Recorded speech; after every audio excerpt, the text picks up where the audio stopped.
अस्सलाम वालेकुम। बहरिया कराची की ताज़ा तरीन सूरत हाल, क्यों बहरिया कराची खाली हो रहा है, टैक्सेस जो रिहायशियों पे लगाए गए हैं, डबल डबल बिजली के बिल इशू किए गए हैं। आइए जानते हैं सारे सवालात के जवाब और भी बहुत कुछ बहरिया कराची के हवाले से मारूफ यूट्यूबर सैयद साजिद। ऐसी करंट मार्केट सिचुएशन में एज एन एक्सपर्ट आप कौन से प्रॉपर्टी इन्वेस्टमेंट ऑप्शन सजेस्ट करेंगे जो कम बजट में हो और इंस्टॉलमेंट पे भी? प्रॉपर्टी में इन्वेस्ट आप करते हैं लॉन्ग टर्म के लिए, ठीक है। नुकसान कौन उठाता है? नुकसान वही उठाता है जो शॉर्ट टर्म पे जाता है। आप, मेरा ये मशवरा है कि अब आप जाएं शॉप्स के ऊपर जाएं। जैसे अगर आप बात करें, बीटी बना रहा है, बहुत सारे प्रोजेक्ट हैं, छोटी शॉप्स हैं, वहां पे आप इन्वेस्ट करें। उसी तरीके से एक्यू के काफी प्रोजेक्ट हैं, छोटी छोटी शॉप्स हैं। अगर आप एक्यू सुपर मार्केट में जाएं तो आपको अंदाजा होगा, रमजान में अगर आपने विजिट किया हो वहां का, आपको अंदाजा होगा कि किस किस्म का वहां पे कारोबार रहा है और कितना अच्छा लोग वहां पे कारोबार कर रहे हैं। हालांकि बहरिया टाउन की आबादी, मेरा ख्याल है जो बहरिया क्लेम करता है वो 1 लाख के करीब है, उसके बावजूद भी इतना अच्छा यहाँ पे बिजनेस रन हो रहा है। तो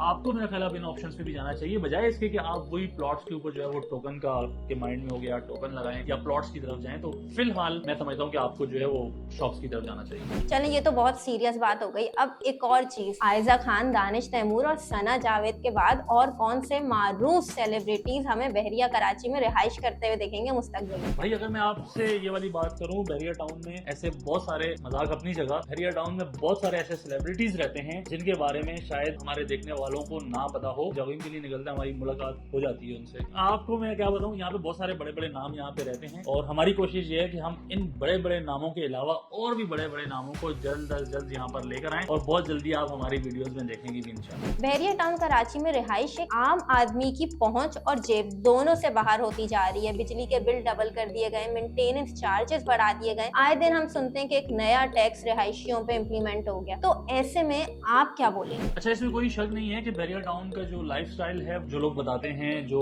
आपको मैं अक्सर बात करता हूँ, दूध की नहरें दिखा के आपको यहाँ ले आते हैं और आप 1 महीना गुजार के उसके बाद फिर आप दोबारा वापस जाने का सोच रहे होते हैं, तो ऐसा होता है। बहरिया टाउन की जो लाइफस्टाइल है ना, वो एज कम्पेयर टू कराची या इवन के आप डीएचए में भी रहते हैं ना, तो वो भी इतनी ज्यादा महंगी आपको क्यों नहीं लगती। उसकी वजह ये है कि बहुत सारी चीजें जो है ना वो आपको घर से करीब मिलती हैं। एक तो आप शहर से दूर आके यहाँ पर बैठते हैं तो आपको काफी चीजें यहाँ पे, जैसे स्कूलिंग की बात मैं करूँ, अगर स्कूलिंग यहाँ पे आप, हालांकि बहरिया टाउन ने एक स्कूल बनाया है, ई स्कूलिंग सिस्टम वहाँ पर है, लेकिन वहाँ एडमिशन नहीं मिलता, मसाइल हैं यहाँ पे। अगर इस टाइम पे हालात की बात करें, जो है वो बिल्स का मसला यहाँ पे चल रहा है, मेंटेनेंस बहरिया ने बढ़ा दी है, फिक्स चार्जेस बहरिया ने लगा दिए हैं। इसके ऊपर बातचीत चल रही है इंतजामिया से। इंतजामिया का कहना यह है कि हो सकता है कि अगले महीने से इसके ऊपर कोई बातचीत जरूर करें। डबल जो बिलिंग का इशू आ रहा है, ना सिर्फ बहरिया टाउन कराची में, अगर आप बहरिया टाउन रावलपिंडी की साइड पे देखें, इस्लामाबाद में, तो वहाँ पे भी प्रोटेस्ट चल रहे हैं। तो इस पे यही हम कह सकते हैं यार, इंतजामिया इन चीजों को देखे, क्योंकि हमारी कोशिश ये होती है हम लोगों को यहाँ पर लेके आने की कोशिश करते हैं ना। अब जब इस तरह के मसाइल जब सोशल मीडिया के थ्रू उन तक पहुंचते हैं, लाजिमी सी बात है वो हमसे सवाल करते हैं, यार ये चीजें हैं, ये चीजें हैं। अगर आप मेंटेनेंस की बात करें ना, जैसे यहाँ पे एक एवरेज जो 125 गज का बिला है जिसकी मेंटेनेंस आपको 4000 के आसपास होती है, इसी तरह का अगर आपका घर डीएचए में या कोई 3 कमरों का कोई फ्लैट, तो 9-10 हजार वहाँ पे जो है ना आपको मेंटेनेंस देनी पड़ती है। यहाँ पे 4000 कोई मसला नहीं है, मेंटेनेंस आपकी 4000 क्या, मैं समझता हूँ 5 भी वो मसला नहीं है। लेकिन जो बिल्स के ऊपर जो मसला लोगों को पेश आया ना कि बिल्स जो है वो डबल चार्ज हुए हैं, मतलब जो पिछले महीने बिल था उससे इस दफा आपका बिल ज्यादा है, तो इस तरह की चीजें सॉर्ट आउट होनी चाहिए। बहुत बहुत शुक्रिया सैयद साजिद, हमें अपना कीमती वक्त देने के लिए और हमारे नाजरीन को बहरिया कराची की सही पिक्चर दिखाने और बताने के लिए।